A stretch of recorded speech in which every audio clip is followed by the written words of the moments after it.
Kisah Nabi Yusuf alaihissalam, 11 bintang yang bersujud. Nabi Yusuf adalah putra ketujuh dari 12 putra Nabi Yakub alaihissalam. Kakeknya adalah Nabi Ishak alaihissalam dan kakek buyutnya adalah Nabi Ibrahim alaihissalam. Subhanallah, sungguh mulia sekali. Ibunda Nabi Yusuf bernama Rahil. Dari sang ibu, Nabi Yusuf memiliki satu adik laki-laki bernama Bunyamin. Mereka berdua sangat dekat, saling menyayangi dan melindungi. Allah memberikan karunia kepada Nabi Yusuf berupa wajah yang tampan serta badan yang tinggi dan tegap. Selain itu, Nabi Yusuf juga cerdas, rajin, serta soleh. Semua kelebihan ini membuat Nabi Yakub lebih sayang kepadanya. Apalagi setelah sang ibunda wafat, perhatian dan kasih sayang Nabi Yakub lebih banyak dicurahkan kepada Nabi Yusuf. Saat itu, dia baru berusia 12 tahun. Suatu malam, Nabi Yusuf bermimpi melihat 11 bintang, matahari dan bulan bersujud kepadanya. Dia pun menceritakan tentang mimpi ini kepada ayahnya. Mendengar hal tersebut, Nabi Yakub yakin bahwa mimpi itu merupakan pertanda dari Allah tentang kenabian Yusuf. Kelak, Yusuf akan diangkat menjadi Nabi Allah, dan 11 benda langit yang bersujud kepadanya melambangkan 11 saudaranya. Nabi Yakub khawatir putra-putranya yang lain akan marah dan mencelakai Nabi Yusuf jika mereka mendengar tentang mimpi ini. Karena sesungguhnya mereka semua merasa iri dan tidak suka pada Nabi Yusuf.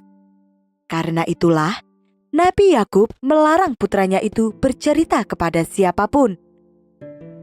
Hai anakku, janganlah kamu ceritakan mimpimu itu kepada saudara-saudaramu.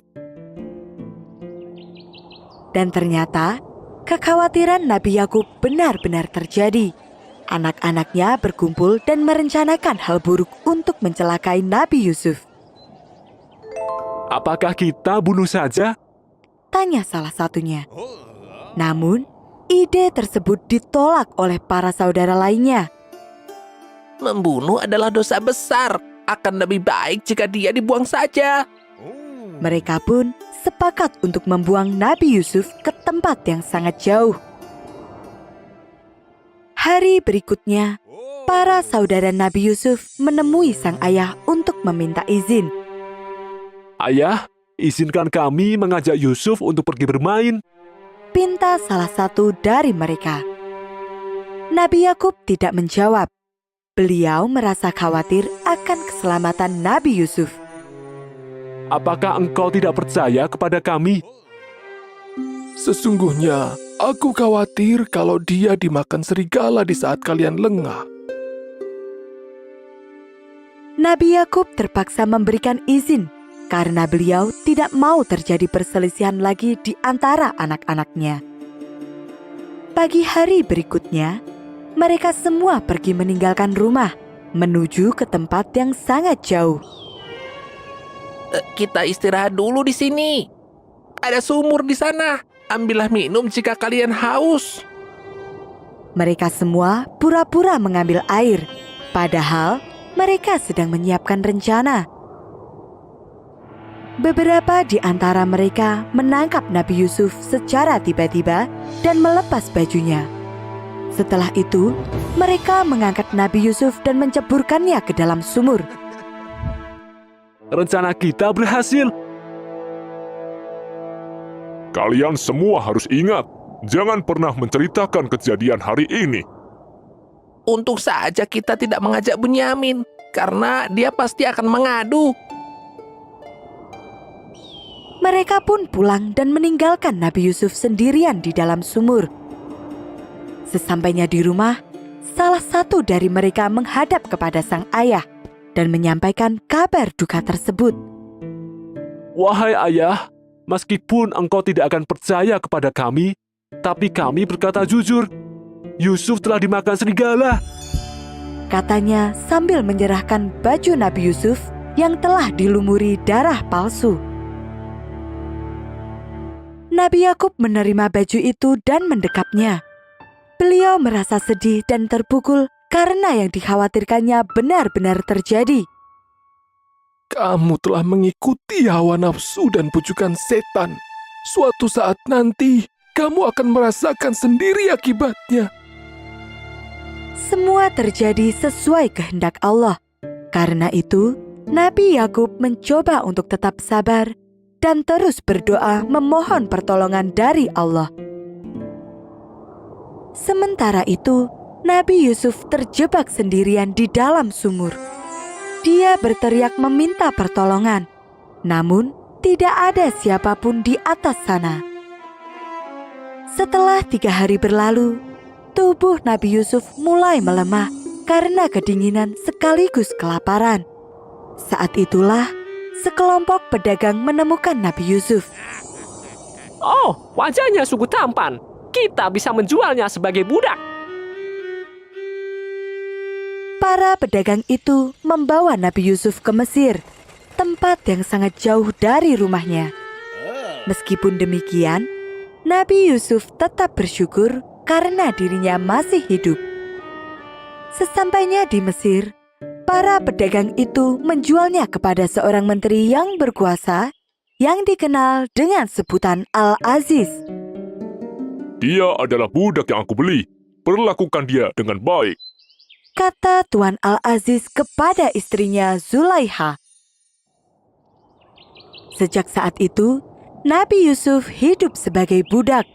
Dia selalu bekerja dengan sungguh-sungguh dan rajin. Karena itulah, Tuan Al-Aziz pun memperlakukannya dengan baik.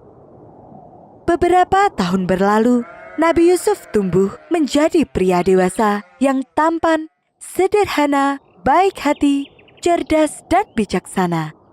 Semua kelebihannya ini membuat banyak wanita jatuh hati padanya, termasuk Zulaiha, istri Tuan Al-Aziz. Zulaiha melakukan segala cara untuk menggoda Nabi Yusuf. Namun, semua usahanya selalu gagal. Siapa kamu berani menolakku? Jika kamu tidak mau menuruti perintahku, maka aku akan mengirimmu ke penjara, dan kau akan menjadi tahanan yang hina. Nabi Yusuf tidak menghiraukan ancaman itu. Dia terus berusaha untuk menghindar. Namun, Zulaiha menahan dan menarik bajunya hingga sobek. Suara gaduh mereka terdengar oleh Tuan Al-Aziz. Apa yang terjadi di sini? Yusuf berusaha menggoda aku. Teriak Zulaiha berbohong. Dia takut perbuatannya diketahui oleh sang suami. Tuan Al-Aziz tidak percaya begitu saja kepada istrinya. Apalagi ketika dia melihat baju Nabi Yusuf yang robek di bagian punggung. Itu artinya istrinya lah yang telah berbuat salah. Tuan Al-Aziz merasa malu mengetahui perbuatan istrinya. Tapi, dia juga tidak ingin cerita ini tersebar. Untuk menutupi semuanya, Tuan Al-Aziz pun memasukkan Nabi Yusuf ke dalam penjara. Ya Tuhanku, penjara ini jauh lebih baik bagiku daripada aku harus menerima segala bujuk rayu dan tipu daya mereka. Kata Nabi Yusuf dalam sela-sela doanya. Ketika di penjara, iman Nabi Yusuf justru semakin bertambah. Dia menerima semua ujian itu dengan sabar dan memanfaatkan waktu untuk dakwah, mengajak para tahanan lain untuk bertaubat. Salah satu kelebihan Nabi Yusuf adalah pandai menafsirkan mimpi. Dan pada suatu hari, datanglah 2 utusan raja. Ikut kami. Raja memanggilmu untuk menafsirkan mimpinya.